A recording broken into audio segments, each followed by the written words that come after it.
할렐루야. 네, 기독교 세계관 두 번째 시간 함께하는 모든 분들 주님의 이름으로 환영하고 축복합니다. 이 시간 함께 찬양할 때에 하나님, 내 인생의 공허함을 세상의 즐거움으로 채우지 않고 오직 하나님을 사랑하는 기쁨으로 채워갈 수 있도록 나와 함께 해주세요. 그러한 마음을 가지고 이 시간 기쁨으로 하나님 찬양했으면 좋겠습니다.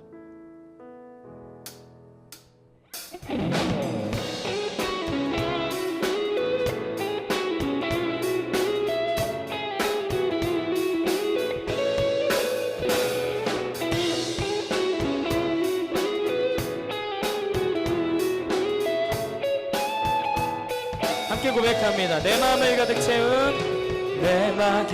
가득 채운 주 향한 찬양과 사랑 어떻게 표현할 수 있나. 수많은 찬양들로 그만 표현할 길 없어 다시 고백합니다. 수많은 멜로디와 찬양들을 드렸지만 다시 고백하기 원하네. 주님은 나의 사랑, 삶의 중심 되시오니 주를 찬양합니다. 주 사랑해요. 주 사랑해요.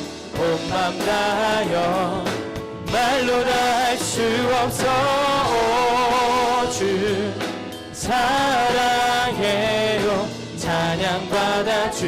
한 번 더 고백합니다. 내 마음을 가득 채운 주 향한 찬양과 사랑 어떻게 표현할 수 있나. 수많은 찬양들로 그만 표현할 길 없어 다시 고백함. 우리 2절로 다시 한번 고백합니다. 수많은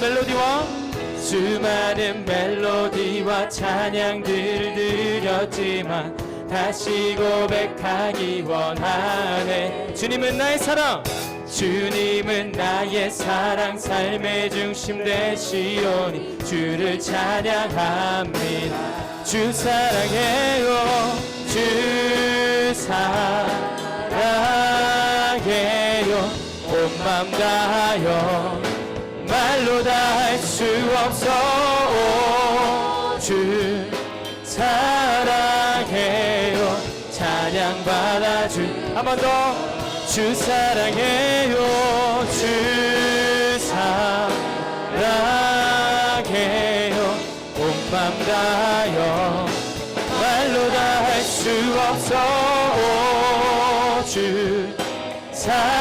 사랑해요. 찬양받아 주소서. 주님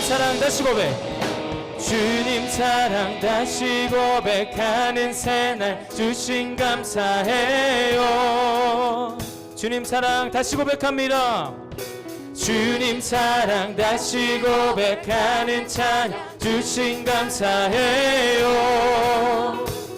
주님 사랑 다시 고백. 주님 사랑 다시 고백하는 찬양 주신 감사해요. 주님 사랑 다시 고백합니다. 주님 사랑 다시 고백하는 찬양 주신 감사해요. 주 사랑해요. 주 사랑해요. 온 맘 다하여 말로 다 할 수 없어. 주 사랑해요. 찬양받아. 우리 한 번 더 기쁨으로 고백합니다. 주 사랑해요. 주 사랑해요. 온 맘 다하여 말로 다 할 수 없어. 주 사랑해요. 찬양받아 주. 찬양받아 주소서. 찬양받아 주소서. 우리 찬양의 이유 되시고 기쁨 되시는 주님께 시간 감사와 영광의 박수 올려드리며 나아갑시다. 아멘.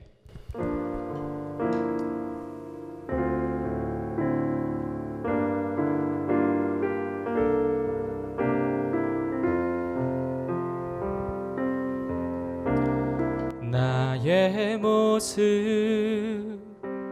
나의 소유 주님 앞에 모두 드립니다.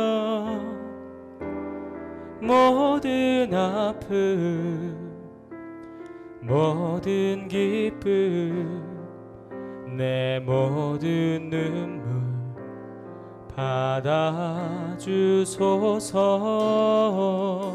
나의 모습 나의 소유 나의 모습 나의 소유 주님 앞에 모두 드립니다. 모든 아픔 모든 기쁨 내 모든 눈물 받아주소서. 나의 생명을 드리니 나의 생명을 드리니 주 영광 위하여 사용하옵소서. 내가 사는 날 동안에 주를 찬양하며 기쁨의 제물 되리. 나를 받아주소서. 나를 받아주소서. 어제 일과 내일 일도 어제 일과 내일 일도 꿈과 희망 모두 드립니다. 모든 소망 모든 계획 내 손과 마음 받아주소서. 나의 생명을 드리니 나의 생명을 드리니 주 영광 위하여 사용하옵소서. 내가 사는 날 동안에 주를 찬양하며 기쁨의 제물 되리. 나를 받아주소서. 나를 받. 이 시간 다 함께 두 손 높이 들고 다시 한번 전심으로 고백합니다. 나의 생명을 드리니 나의 생명을 드리니 주 영광 위하여 사용하옵소서. 내가 사는 날 동안에 주를 찬양하며 기쁨의 제물 되리. 나를 받아주소서. 이렇게 기도하기 원합니다. 하나님, 나의 삶을 주님께 드립니다. 내 뜻과 내 욕심으로 가득 찼던 나의 인생이 이제는 주님의 인도하심 따라 걸어가는 순종의 길이 되게 하여 주시옵소서. 우리 다음 세대를 집어삼키려고 하는 모든 사단의 권세는 예수 그리스도의 십자가의 능력으로 떠나게 하여 주시고 하나님 앞에서 정결하게 살아가는 다음 세대, 믿음의 세대가 되게 하여 주시옵소서. 이 시간 함께 기도할 때에 주님의 이름 한번 간절히 부르짖고 합심으로 함께 기도합니다. 주여, 하나님, 내 뜻과 내 방법으로 살지 않고 오직 주님이 말씀하여 주시는 그 말씀 앞에 순종하며 살아갈 수 있도록 우리 아이들을 변화시켜 주옵소서. 하나님, 이 세상에 썩어 없어지는 그 가치에 소망을 두지 않고 썩지 않을 영원한 하나님의 나라에 소망을 두며 살아가는 주의 자녀, 그 정체성을 회복할 수 있는 이 시간이 되게 하여 주시옵소서. 주님, 끝까지 함께하여 주시옵소서. 함께 기도하겠습니다. 사랑과 은혜가 충만하신 하나님 아버지, 하나님, 우리가 주님의 입술로 또 고백했던 것처럼 우리 삶이 내 삶이 아니라 하나님께 맡겨진 삶임을 고백합니다. 오늘도 지난주에 이어서 또 청소년들이 꼭 알아야 할 세계관 특강이라는 귀한 시간을 열어주시니 참으로 감사합니다. 우리 입술을 통하여 하나님께 올려드리는 고백이 하나님이 정말 내 삶의 주인이시라는 고백, 또 내가 살아가는 동안 하나님께 지음받은 그 모습 그대로 살아가겠다라는 결단의 고백들이 넘쳐나게 하여 주시고, 특별히 오늘 정소영 변호사님, 우리 강사님을 통하여서 듣는 이 강의를 통해 우리 삶의 여러 가지 많은 죄악들을 끊어내고 다시 한번 오직 우리의 희망 되신 유일하신 예수 그리스도, 그분만 우리 마음속에 새기며 나아갈 수 있는 우리 모든 청소년들 그리고 그들의 가정과 부모님들 될 수 있도록 인도하여 주시옵소서. 오늘 강의와 또 이후에 우리 아이들의 삶 가운데 늘 함께 하실 주님을 기대하오며 이 모든 말씀 살아계신 예수님의 이름으로 기도합니다. 아멘. 반갑습니다. 우리 지난주에 이어서 또 청소년 세계관 특강, 우리 청소년들이 꼭 알아야 할 세계관 특강 두 번째 시간을 맞이하게 되었습니다. 우리 지난주는 우리 동성애에 대해서 또 특별히 강사님께서 정의 내려주시고 그 가운데 유일한 희망이 오직 예수님이라고 이렇게 마지막에 말씀해 주셨습니다. 오늘은 이제 두 번째 시간, 또 마지막 시간이기도 한데요. 우리 청소년기에 우리 가장 관심 있고 또 우리 가운데 또 중요한 그런 분야이기도 하죠. 우리가 서로 연애하는 그 이성관에 대해서, 또 우리 가운데 지켜야 할 혼전 순결, 또 가정관에 대해서 강의해 주실 것입니다. 지난주에 이어서 우리 강사님 나오셔서 귀한 강의 해 주실 텐데요. 우리 큰 박수로 우리 정소영 변호사님 모시도록 하겠습니다. 지난주에 이어서 오늘 또 사랑에 대해서 이야기하기 위해서 온 정소영입니다. 지난주에 여러분들에게 제가 하나님께서 우리 인간들을 왜 창조하셨고, 또 그 창조의 목적이 어떻게 해서 변질되었고, 또 우리는 그것을 어떻게 회복해야 되나, 이제 이런 주제를 가지고 이야기를 했습니다. 오늘도 마찬가지로 제가 이 편에서는 이제 축복받는 사랑은 뭔가, 여기에 대해서 좀 이야기를 해볼까 합니다. 네, 제가 지난주에 하나님께서 축복하신 아름다운 사랑, 사람을 살리고 생명을 살리는 사랑, 그리고 또 생명을 태어나게 하는 사랑이 있다, 이렇게 말씀을 드렸죠. 그 생명을 살리는 사랑에는 하나님을 경외하는 사랑, 그리고 또 부모와 자녀 간의 사랑인 친애가 있고, 또 형제와 자매가 서로 사랑하는 우애가 있고, 친구가 서로를 사랑하는 우정 또는 의리, 뭐 이런 것도 있고, 전쟁터에서 서로를 위해서 목숨을 버리는 전우애, 이런 것도 있고, 그래서 다양한 형태의 이웃사랑이 있다, 이렇게 말씀을 드렸어요.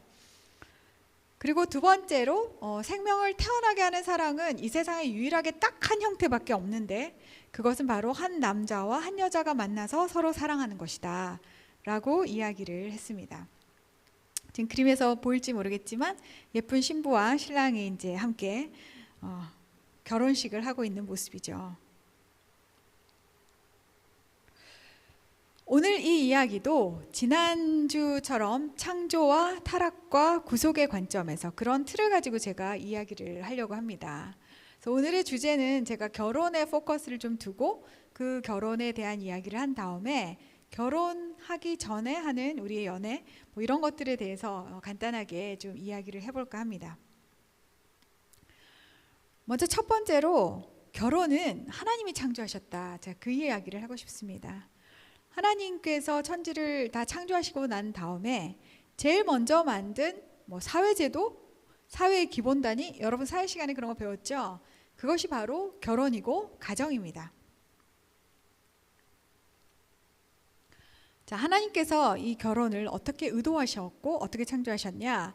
창세기 2장 24절에서 25절 말씀을 보면 이렇게 나와 있죠. 이러므로 남자가 부모를 떠나 그의 아내와 합하여 둘이 한 몸을 이룰지로다. 아담과 그의 아내 두 사람이 벌거벗었으나 부끄러워하지 아니하니라. 이 짧고 간단한 구절에서 우리가 결혼에 대한 몇 가지 특징, 또 정의, 이런 것들을 좀 추출해내 볼 수가 있을 것 같아요. 그 중에 하나가 결혼이란 한 남자와 한 여자가 하나님 앞에서 맺은 언약이다 하는 것이고요. 두 번째는 이 두 사람의 몸이 하나가 된다는 거예요.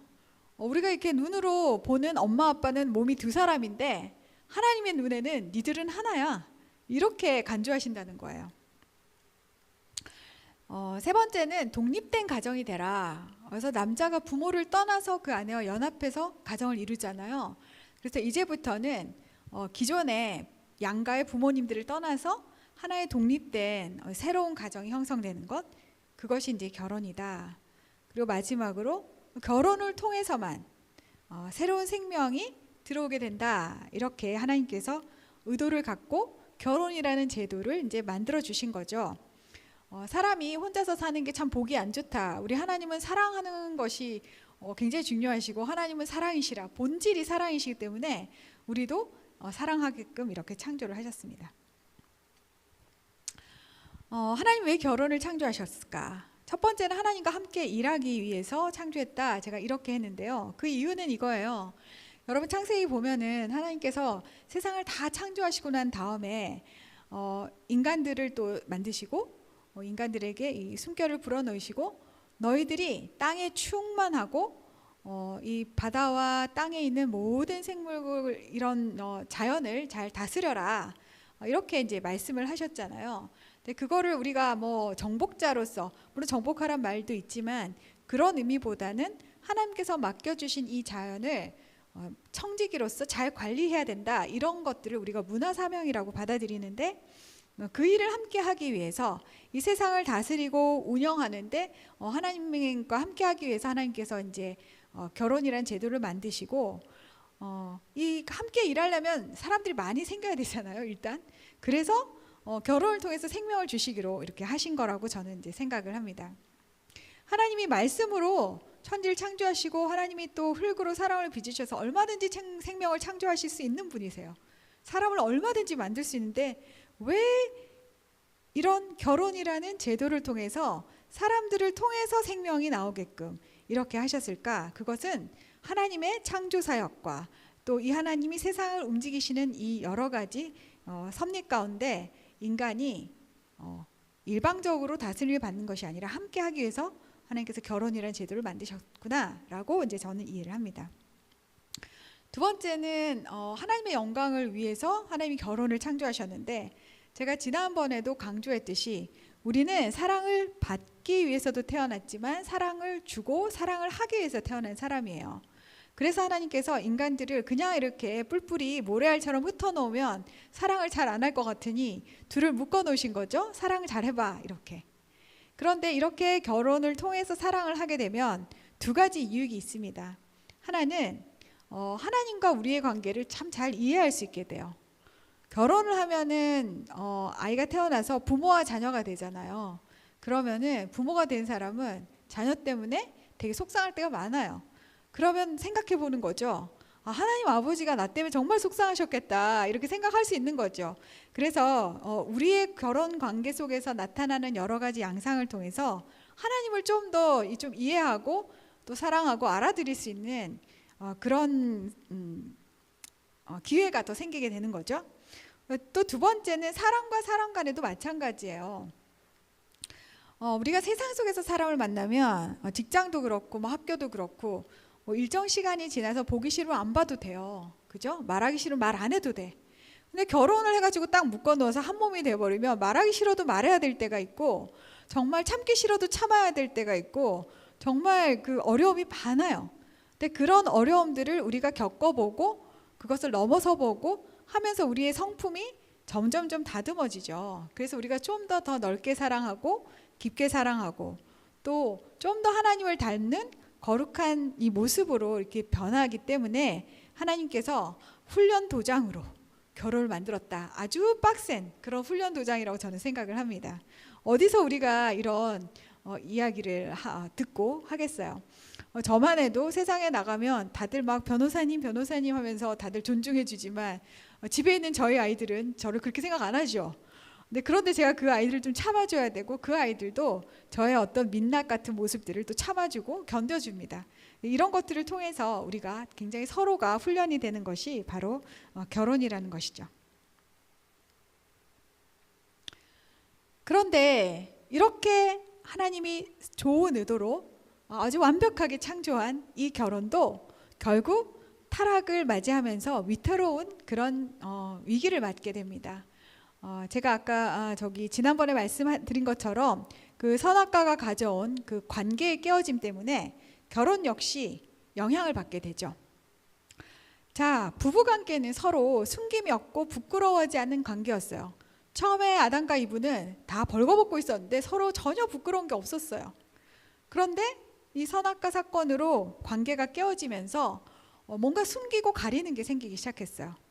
그리고 가장 큰 특징은 서로 네 탓 내 탓을 하기 시작한 거죠. 그리고 그러한 특징은 오늘날의 결혼에도 고스란히 이어지고 있습니다. 예를 들어서 이런 거예요. 여러분이 공부를 좀 못하잖아요. 그러면 아빠는 엄마에게 아니 집에서 애를 교육을 어떻게 시켰길래 애가 이렇게 공부를 못하냐 이런 말을 이제 쉽게 내뱉죠. 그리고 이제 엄마는 아이가 뭔가 좀 잘못된 행동을 하면은 이렇게 얘기해요. 아이 저것이 꼭 지혜비를 닮아가지고 막 이러면서 막 남 탓을 하죠. 아이들은 또 어떤가요? 자기가 공부 안 해서 공부를 못하는데 우리 부모는 돈을 잘 못 벌어가지고 나를 학원에 안 보내줘서 내가 공부를 못해. 이렇게 부모 탓을 하기도 하고 또 부모들 역시 자녀가 뭘 잘 못하면은 본인이 해야 할 의무를 잘 못했다라고 생각하기보다는 자녀 탓을 하기가 굉장히 쉽습니다. 그러니까 서로가 서로를 막 탓하고 또 서로가 서로에게 뭔가 가리고 숨기는 게 있는 그런 관계가 되죠. 어떤 부부들은 소위 딴 주머니를 찬다고 하죠. 각자 남편 몰래 뭔가를 숨겨가지고 하는 그런 것들도 있고 그래서 부부간의 관계라든지 이런 것들이 굉장히 왜곡되게 되는 그런 결과가 나타나게 됩니다. 두 번째는 서로 되게 동등한 관계였어요. 근데 그것이 타락 이후에는 다스리는 관계가 되는 것이죠. 하나님께서 어떤 분이 이런 말씀하시더라고요. 하나님께서 이브를 창조하실 때 아담의 갈비뼈를 갖고 만드셨잖아요. 왜 머리에 있는 뭔가를 갖고 만들거나 발에 있는 뭔가를 갖고 만들지 않고 이 가슴이 딱 가운데 있는 이 갈비뼈로 만들었을까?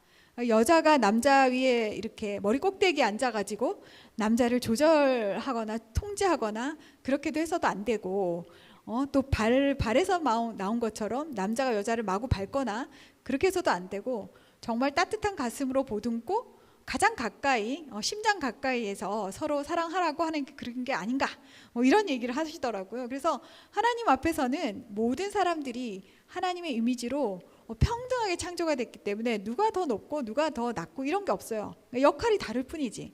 그런데 이제 선악과를 먹고 이제 이브가 처음 이제 선악과를 먼저 따먹었잖아요. 그러니까 하나님께서 이렇게 남편한테 너는 좀 복종을 해야 돼. 이런 저주를 이제 내리신 거죠. 그래서 그것이 이제 현대에서도 그런 형태로 나타나서 집안에서 남자들이 되게 가부장적으로 이렇게 행동하는 그런 것들이 나타나게 됩니다. 자녀와의 관계도 마찬가지예요. 자녀와도 잉태하고 양육하는 것이 사실 굉장히 힘들게 됐습니다. 아마 제 상상인데요. 우리가 타락을 하지 않은 이전 에덴 동산에서는 아마 출산의 고통이 없었겠죠. 그럼 아이도 되게 숨풍 쉽게 낳고 애들이 그냥 뭐 밥만 잘 먹이면 막 쑥쑥 크고 막 이랬을 거예요. 근데 지금은 그렇지가 않아요. 애를 낳는 것도 힘들지만 아이를 키우는 게 밥만 먹인다고 애가 크지가 않아. 그리고 밥도 잘 먹이고 나름대로 정말 최선을 다해서 기도하고 양육했지만 제 뜻대로 크지가 않아요. 그러니까 이것이 도대체 무슨 조화냐. 내가 인풋이 있으면 아웃풋이 좋게 나오는 게 그 세상의 일의 원칙인데 자식은 절대 그렇게 되지 않는단 말이죠. 그래서 이런 것들이 사실 되게 고통이다 이렇게 얘기를 합니다.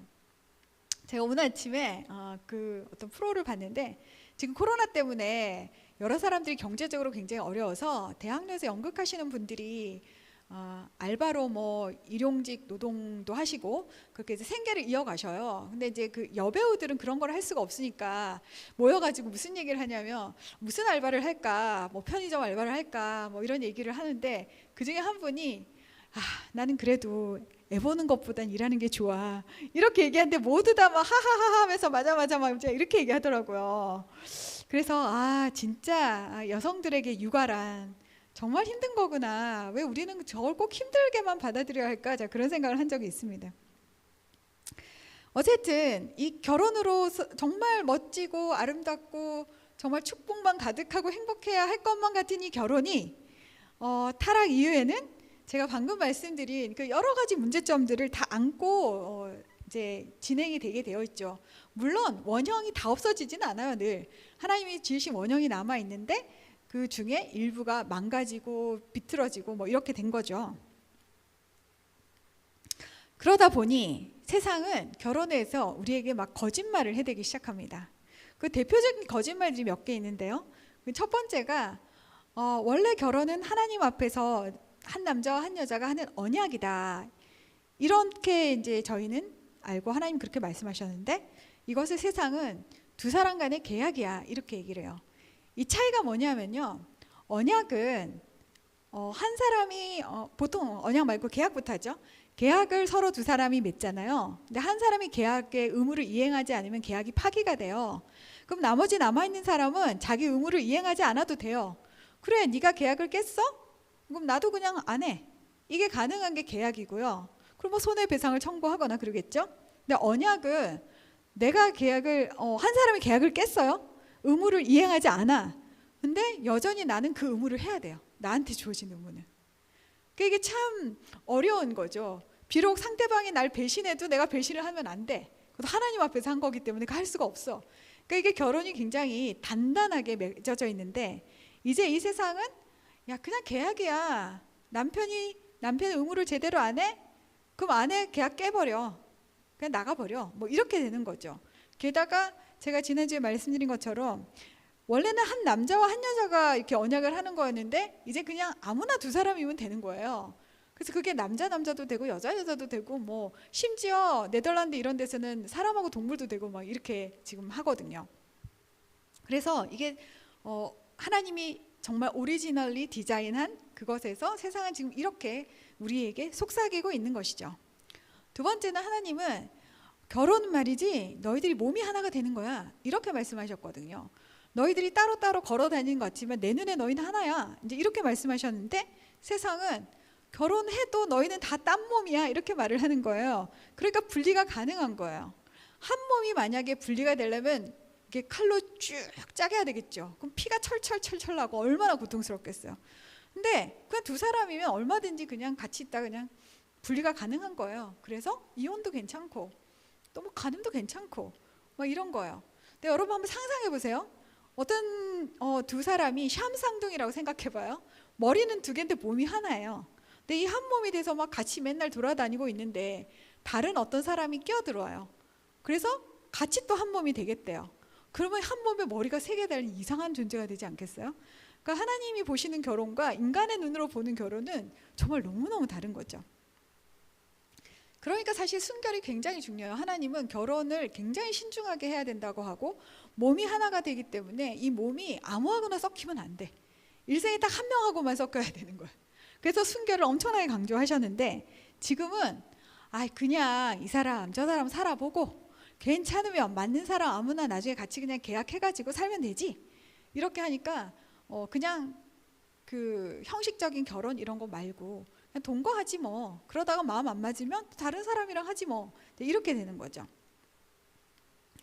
또 한 가지 제가 요즘에 좀 특히 젊은 분들한테 좀 걱정이 되는 게 부모로부터 하나님께서 완전히 독립을 하라고 하셨거든요. 그것은 꼭 경제적인 것만을 얘기하지 않아요. 경제적인 것도 그렇지만 정신적인 것도 온전한 성인이 돼서 두 사람이 이제 한 몸이 돼서 모든 세상의 어려움을 이제 해결하고 이렇게 해야 되는데 여전히 부모에게 의존하는 커플들이 굉장히 많다는 거죠. 결혼 이후에도 뭐 경제적인 거 이런 거 말고요. 부부싸움을 했는데 이런 거예요.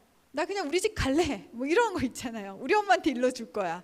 그리고 상대방의 부모에 대해서 비난하거나 이런 식으로 해서 두 사람의 문제를 가족 간으로 확대시키는 그런 이제 일들이 벌어지는 거죠. 뭐 또한 이제 마지막으로 결혼의 유일한 생명의 통로인데 하나님은 그렇게 디자인하셨는데 세상에서는 야, 결혼하고 애 낳는 거는 상관이 없어. 결혼하고 생명하고는 무관해. 라고 이야기를 하는 거예요. 애는 그냥 결혼이 아닌 다른 틀 안에서도, 다른 보금자리 안에서도 얼마든지 낳을 수 있어. 라고 이야기를 하고 있습니다. 최근에 우리나라에서 그런 경우가 있었죠. 그 사유리라고 하는 유명한 연예인이 나는 결혼 안 하는데 애는 너무 갖고 싶어. 그래서 결혼 안 하고 그냥 정자를 어디다가 좀 받아가지고 나의 난자와 결합해서 내가 수정을 해가지고 애를 낳을래 해가지고 이제 아들을 얻었죠. 그 아이가 눈이 파랗다고 하죠. 사유리는 일본 사람인데, 그러니까 뭐 본인이 원하는 정자를 얻었겠죠. 금발에 파란 눈에 키는 180 이상, 뭐 학력은 뭐 IQ 어느 정도 되는 사람의 정자를 나는 원합니다. 이렇게 해서 낳았는지 모르겠지만 지금 그런 상황으로 가면 사실 디자인 베이비가 되게 가능한 상황이 이제 오는 거죠. 그래서 이 결혼이 망가지면서 결국 생명이 망가지는 그런 이제 상태까지 이제 세상이 이렇게 급변하게 되는 겁니다. 그런데 말이죠. 정말 이렇게 살아도 괜찮은 걸까? 이거 우리가 좀 생각해 봐야 될 문제입니다. 세상이 어떻게 돌아가도 우리는 그렇게 살면 안 돼요. 왜냐하면 우리는 하나님의 자녀이기 때문이죠. 하나님의 자녀는 하나님께서 원하신 그 오리지널 디자인이 뭔지를 항상 고민하고 그 디자인대로 세상을 바꾸도록, 세상을 다시 돌이키고 회복시키기 위해서 노력하는 사람들을 우리가 크리스천이라고 하거든요. 그래서 다른 여러 가지 영역도 있죠. 환경 같은 거, 지구온난화 문제라든지 이런 환경이 파괴되면 크리스천들은 환경 보호를 위해서 막 노력해야 돼요. 하나님께서 만드신 이 아름다운 지구를 우린 다시 회복할 의무가 있는 거죠. 마찬가지로 사랑이 타락하고 결혼이 왜곡돼서 지금 사람들이 자기 마음대로 살고 있으면 크리스천들이 그렇게 살면 안 됩니다. 우리는 결혼을 회복시켜야 됩니다 하고 우리가 먼저 모범을 보여줘야 됩니다. 세상은 잘 몰라요. 세상은 성경을 읽지 않거든요. 그래서 결혼의 원래 의미와 결혼의 어떤 형태 이런 것이 어떤 것이 가장 좋은 건지 모릅니다. 그래서 모르는 사람들에게는 먼저 안 우리가 가르쳐줄 의무가 있는 것이죠. 자, 그러면 우리 결혼을 어떻게 회복해야 되나? 제가 먼저 공부를 좀 해야 된다 이렇게 얘기를 하겠어요. 디자이너의 뜻을 알려면은 그 디자이너가 쓴 글을 보면 되겠죠. 그러니까 우리는 성경 말씀으로 되돌아가야 됩니다. 되돌아가서 도대체 하나님이 생각하시는 결혼이 뭐였는지를 꼼꼼히 따져봐가지고 그 결혼을 하나하나 다시 회복시켜 나가야 됩니다. 먼저 저는 첫 번째로 일단 각자가 나는 누구인가 하는 사람의 정체성부터 회복돼야 모든 관계가 다시 회복되지 않을까 싶어요. 내가 하나님 안에서 어떻게 창조되어 있고 어떤 존재인지를 잘 모르면 내가 바라보는 그 상대방도 그렇게 귀해 보이지 않거든요. 내가 바라보는 내 아내가 하나님의 형상으로 지음받은 세상에서 단 하나밖에 없는 정말 유일무이한 존재다. 이러면은 굉장히 달라 보이겠죠. 그죠? 집에서 아내를 무수리 취급을 하고 그냥 물이나 떠와라 뭐 이런 식으로 하지 않겠죠. 그래서 우리가 각자가 정말 하나님 앞에 어떻게 지음 받았는지에 대해서 좀 다시 생각해보고 회복하고 그것을 서로 인정해주는 그런 연습 같은 걸 좀 해봐야 될 것 같아요.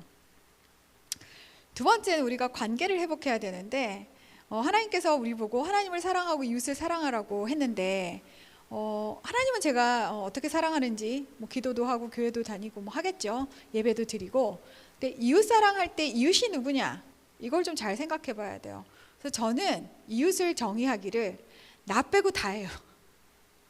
나 빼고 다 이웃이야. 그럼 나의 이웃은 나의 엄마도 되고 나의 아빠도 되고 내 형제도 되고 그렇죠? 또 나의 아내도 되고 뭐 하여튼 나를 제외한 모든 사람을 그냥 이웃이라고 보면 돼요. 그래서 그 이웃을 내가 정말 존중하는 마음으로 사랑하는 것을 좀 연습해 보면 돼요. 근데 그 연습의 가장 좋은 것은 말을 바꾸면 돼요. 제가 이런 말을 진짜 대놓고 어디 가서 하는 걸 저희 아이가 알면 굉장히 싫어하겠지만 저희 아이가 공부를 되게 못하거든요. 그래서 사실은 저는 약간 공신 스타일이에요. 다른 건 다 못하는데 공부만 잘해. 그러니까 이런 이 공신 엄마가 공부를 못하는 아들을 이해하기는 굉장히 어렵습니다. 그리고 쟤는 왜 공부를 안 하지? 이해가 안 가요. 그래서 뭔가 이렇게 말을 내뱉고 싶을 때가 엄청나게 많습니다. 그래서 실제적으로 제가 상처도 종종 주죠. 몇 번 이 바늘로 허벅지를 찌르며 참다가 급기야 참지 못하고 아침에 일어나서 이렇게 컴퓨터를 켜고 게임을 열심히 하시고 있는 아들의 뒷모습을 보면 참다 1시간쯤 지나면 그때부터 부글부글 이제 끓기 시작하죠. 저것이 커서 뭐가 되려고 뭐 이제 이런 생각을 이제 막 하면서 막 열받다가 나중에 이제는 이제 등짝 스매싱을 이제 하는 거죠. 등짝 스매싱을 하면서 니 그래가지고 대학은 가겠냐? 뭐 이렇게 이제 막 얘기가 막 나온단 말이죠. 그거가 사실은 그 전보다 이 코로나 때 더 심하게 됐어요. 왜냐하면 그 전에 학교 가니까 내 눈에 안 보이니까 그냥 안 보이면 공부를 잘 하고 있겠거니 했는데 지금은 제가 눈으로 맨날 보잖아요. 그래가지고 2020년을 제가 완전히 망쳤어요. 그 아이와의 관계도 그렇고. 근데 제가 저희 아이가 상처를 안 받을 거라고 생각했거든요. 왜냐하면 걔는 엄청 이렇게 능글능글한 스타일이어가지고 웬만해가지고는 제가 아무리 구박해도 꿋꿋이 게임을 하고 별로 엄마 말을 귀담아 듣지 않는 아이다라고 생각했는데 어느 날 그 아이가 굉장히 여린 마음을 가졌다는 걸 제가 알게 됐어요. 은근히 자기 너무 잘하고 싶고 나름 노력하고 있는데 뭔가 잘 되지 않는 거에 대한 그런 것들을 제가 이제 보게 된 거죠. 그래서 제가 2021년에 인생의 목표를 하나님 제발 제가 제 아이를 좀 사랑하게 해달라고 제가 그걸 이제 기도하기 시작했어요. 그러면서 제가 말을 이제 훈련을 이제 하는데 지금 이제 여러분 새해 결심 다 세우셨죠? 작심 3일이니까 3일마다 한 번씩 세워야 되는 거 아시죠? 그래서 제가 3일마다 한 번씩 내가 말 조심을 하자 이러면서 바꾼 말이 알고 죽겠네 이 말을 바꾸기로 했어요. 내가 널 보면 속이 터져 죽겠다. 내가 정말 돌아버리겠다. 이런 말을 제가 2020년에 엄청 많이 했거든요, 우리 애한테. 그래서 제가 2021년에는 그런 마음이 들 때마다 아이고 살겠네. 정말 너무너무 좋다 야. 뭐 이런 식으로 이제 살겠네로 지금 말을 바꾸기로 했어요. 그래서 그러면서 우리 아이가 저보고 엄마 요새 많이 착해졌어? 뭐 이런 얘기를 해요. 그래서 한 1년쯤 하면 그동안 제가 했던 이제 상처가 좀 회복이 되고 관계가 회복되지 않을까 싶어요. 그래서 우리가 이렇게 서로에 대해서 하나님의 형상임을 다시 발견해주고 또 그 사랑의 언어를 통해서 조금 훈련을 하면 우리가 좀 더 삶을 의미 있게 살고 우리가 삶의 목적 정말 하나님께서 우리를 왜 창조하셨냐? 사랑하기 위해서 창조하셨는데 그 목적에 좀 더 부합하고 특히나 저는 하나님의 자녀는 되게 왕의 자녀잖아요. 그래서 좀 왕의 자녀답게 좀 살아야 된다고 생각해요. 왕자나 공주처럼 되게 좀 품이 있고 되게 좀 고상하게 살아야 된다고 생각해요. 그냥 천민이나 그냥 거지처럼 사시지 마시고 정말 좀 진지하게 생각하고 내가 좀 한 걸음 한 걸음 나가는 이것이 정말 왕의 자녀다운가? 이거 여러분들이 좀 생각하면서 그렇게 좀 2021년 지내보면 어떨까 그런 생각이 듭니다. 자, 이 해답은 고린도전서 13장에 나와 있습니다. 결혼의 회복에 대한 해답.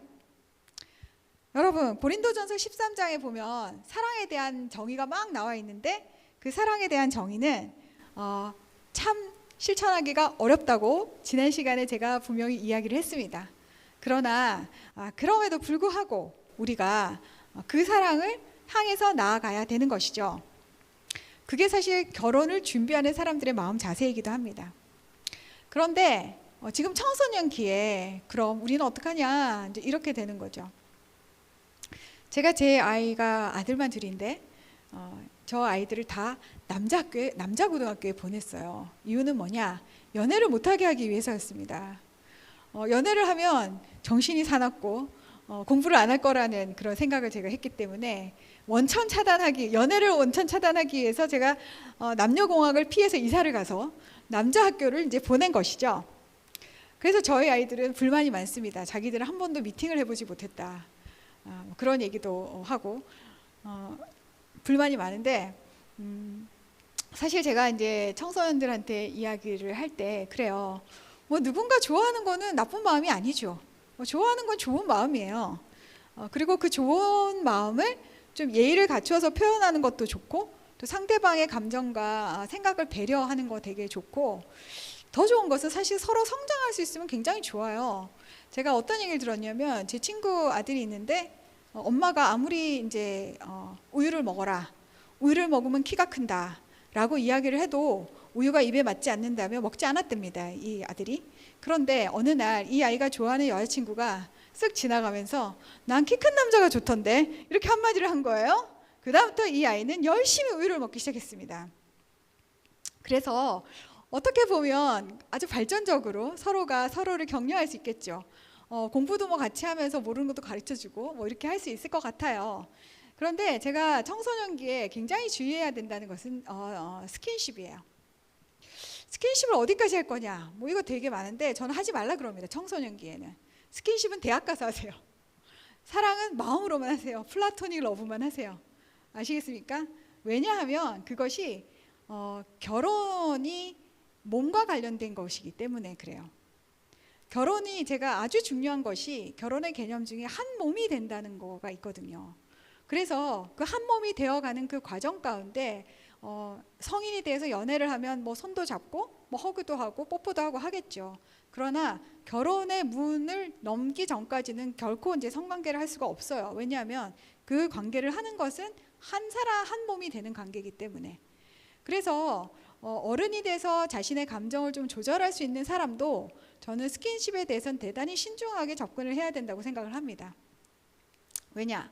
일단 손을 잡으면 그 다음에는 안고 싶어지고 아니면 뽀뽀가 하고 싶어지고 뭐 이런 것이 인지상정인지라 그것을 충분히 컨트롤할 수 있을 만큼 서로가 성숙하다면 괜찮은데 지금 한참 이렇게 마음이 뜨거운 청소년기에 그거가 시작이 되면은 스스로를 컨트롤하기가 굉장히 어렵습니다.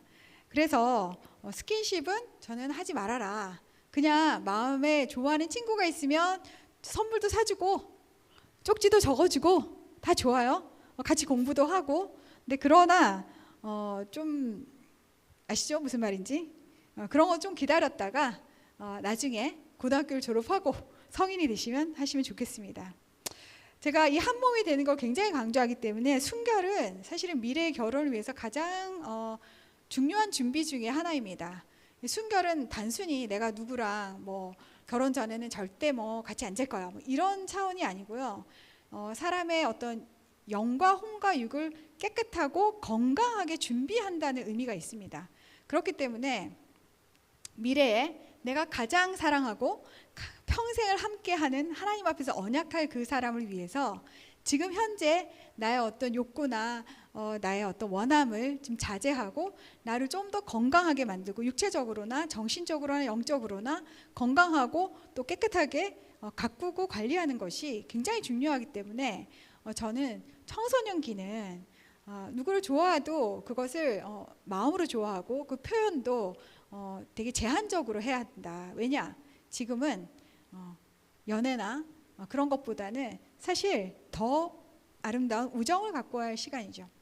제가 지난번에 사랑의 여러 가지 종류가 있다고 했는데 그 종류는 각 인생의 시기마다 달리 옵니다. 그래서 지금 여러분이 중고등학교, 초등학교부터 학창 시절에는 다양한 친구들을 경험하면서 이들과의 관계 속에서 우정을 기르고 또 의리를 실천해보고 하는 그런 시절이고요. 연애는 중고등학교가 이제 본격적인 연애. 그 전에 마음으로 좋아하고 짝사랑하는 것도 다 괜찮아요. 근데 이제 본격적으로 서로를 이제 그 로맨스의 상대로 생각하는 그런 연애는 사실은 성인이 되고 했으면 좋겠다라는 것이 제 생각입니다. 아마 이 방송을 들으시는 모든 부모님들께서 박수를 치고 계시리라고 제가 생각하는데 여러분들 생각에 제가 좀 꼰대처럼 보일지 모르겠지만 그것이 여러분을 좀 보호하기 위한 그런 마음이라는 걸 좀 이해해 주시면 좋겠습니다. 자, 그러면은 우리가 연애에 대해서 얘기를 했죠. 연애를 하는 것은 결국 우리가 결혼을 하고 가정을 이끌기 위해서 연애를 하는 거 아니겠습니까? 그래서 우리는 결혼을 기대하고 또 준비해야 합니다. 왜냐하면 하나님은 결혼을 되게 좋아하시고 축복하신 분이지 그 결혼을 하지 마. 결혼이 좋지 않아. 하지 않으셨어요. 결혼을 망가뜨린 건 우리죠. 그러니까 우리가 그 망가뜨린 결혼을 하나님께서 원래 원하시는 그 결혼으로 그 사랑으로 돌이키기 위해서 우리는 어떤 준비를 해야 되냐? 뭐 여러 가지가 있습니다. 세상적으로는 뭐 경제력도 준비해야 되고 뭐 혼수도 준비해야 되고 뭐 여러 가지가 많겠죠. 그러나 그런 것들이 되기 전에 청소년기부터 준비할 수 있는 것들이 있습니다. 그 준비할 수 있는 것들이 믿음, 사랑, 소망이라고 저는 생각을 해요. 첫 번째는 자기가 믿음직한 사람이 돼야 됩니다. 내가 하나님을 잘 믿는 사람도 물론 중요하죠. 그런데 하나님을 잘 믿고 또한 내가 다른 사람에게도 믿을 만한 사람이 되는 것이 되게 중요합니다. 우리가 누군가를 사랑한다는 것은 꼭 책임감을 동반하기 때문이죠. 그래서 내가 먼저 믿음직한 사람이 되고 책임을 질 수 있는 사람이 되고 그 다음에 그런 준비된 사람을 만날 수 있기를 제가 기대해야 되는 거죠. 나는 아무 준비도 안 해. 나는 믿음직하지도 않아. 책임감도 없는데 그냥 그런 사람만을 바라고 기다리는 거, 그것은 좀 말이 안 되겠죠. 두 번째, 내가 진짜 사랑을 할 수 있는 사람이 되도록 하는 것입니다.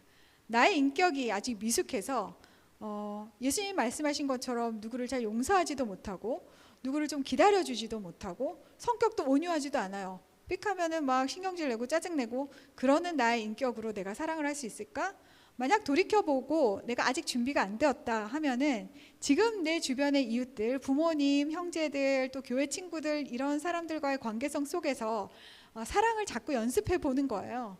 내가 진짜 내 평생에 만날 단 한 사람을 위해서 내가 진짜 사랑을 제대로 하는 법을 좀 배우겠다 하는 마음으로요.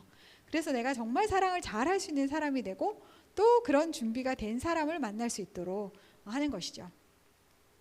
마지막으로는 소망을 함께 할 수 있는 사람이 되면 좋겠어요. 하나님께서는 우리 각자에게 다른 소망도 주셨지만 서로 합했을 때 함께 또 세울 수 있는 새로운 소망을 가질 수도 있거든요.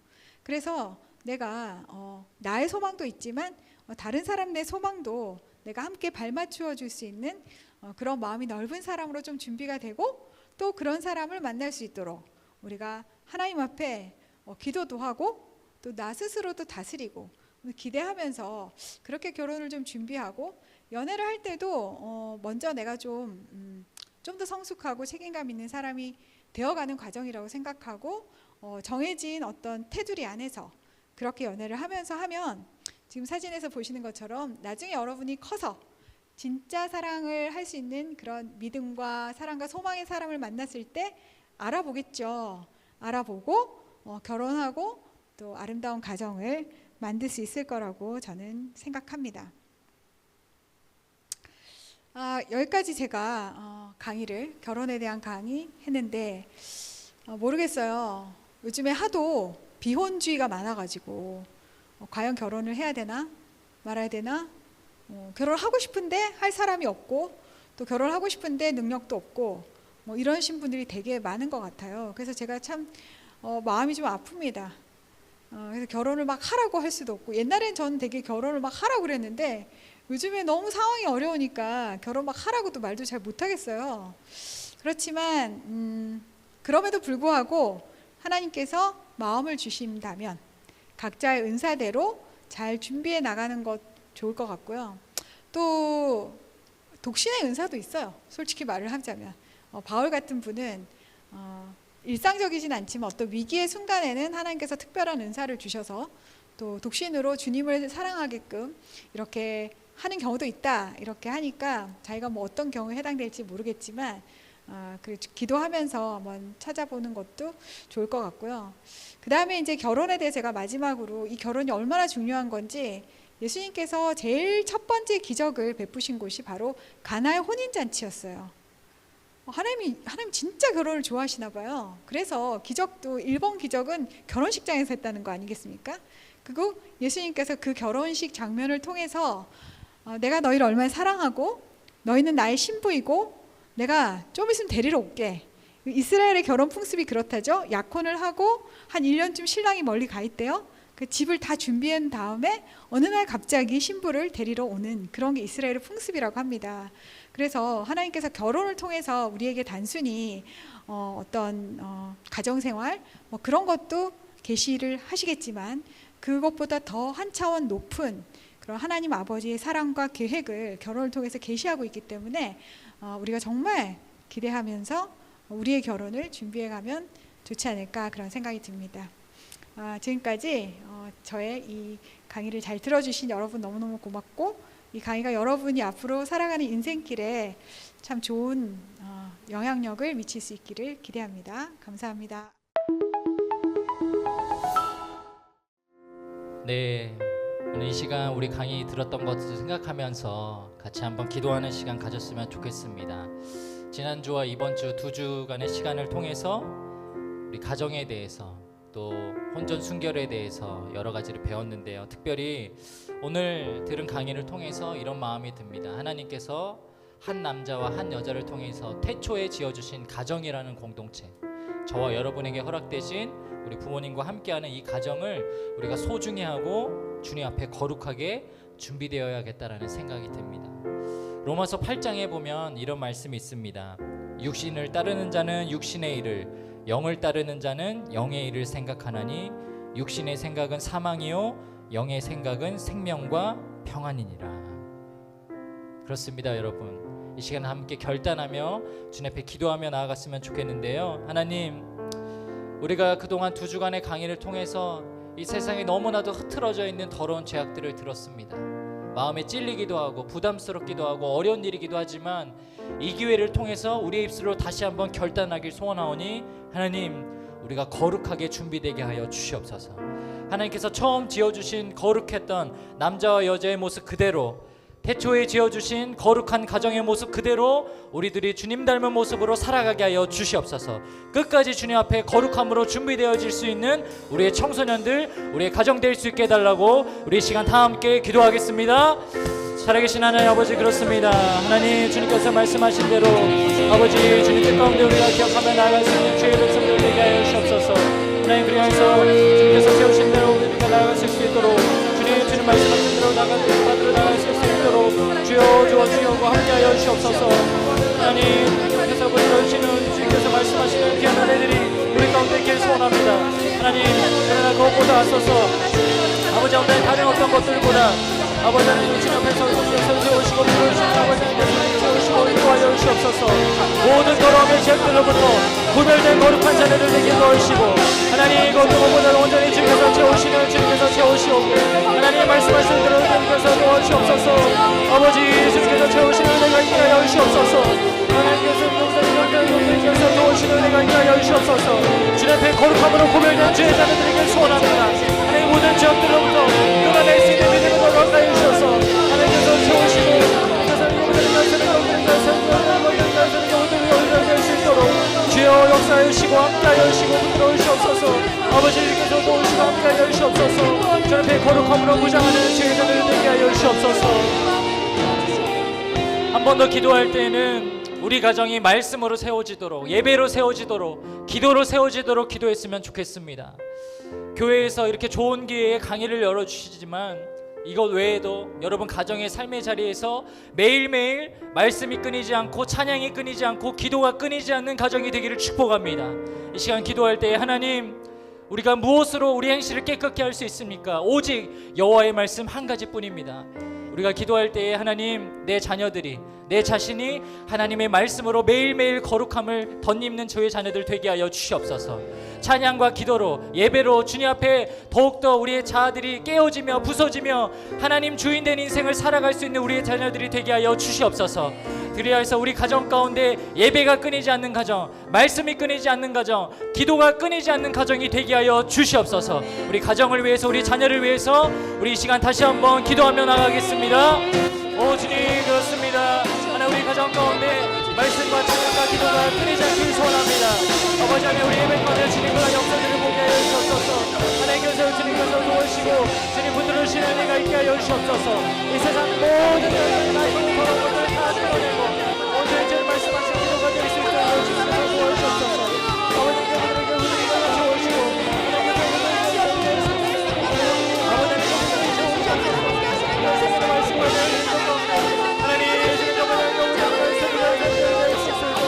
아버지 주님께서 도우시고 역사해 주셔서 하나님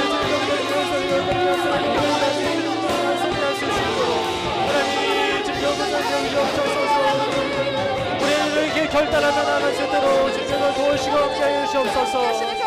나의 생명을 드리니 나의 생명을 드리니 주 영광 위하여 주님 사용하옵소서. 내가 사는 날 동안에 주를 찬양하며 기쁨의 제물 되리. 나의 생명을 드리니 나의 생명을 드리니 주 영광 위하여 주님 사용하옵소서. 내가 사는 날 동안에 주를 찬양하며 기쁨의 주님 나를 받아주시옵소서.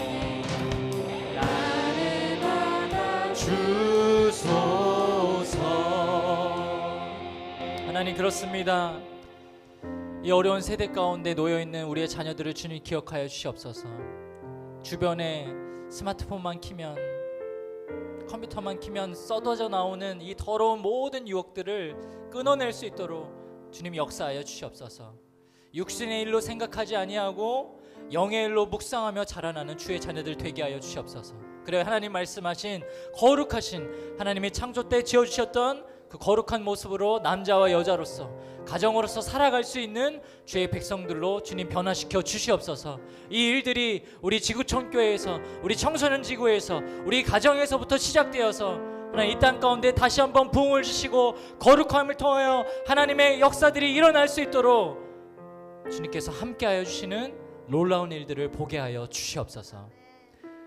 이제는 우리 주 예수 그리스도의 은혜와 하나님의 사랑과 성령의 교통하심이 두 주간의 세계관 특강을 통하여 다시 한번 주님 앞에 결단하며 거룩함으로 순결함으로 서기로 결단하는 주의 백성들 위해, 그리고 그들을 양육하며 기도로 헌신하는 모든 부모님들 위해 지금부터 영원토록 함께 하시기를 간절히 축원하옵나이다. 아멘.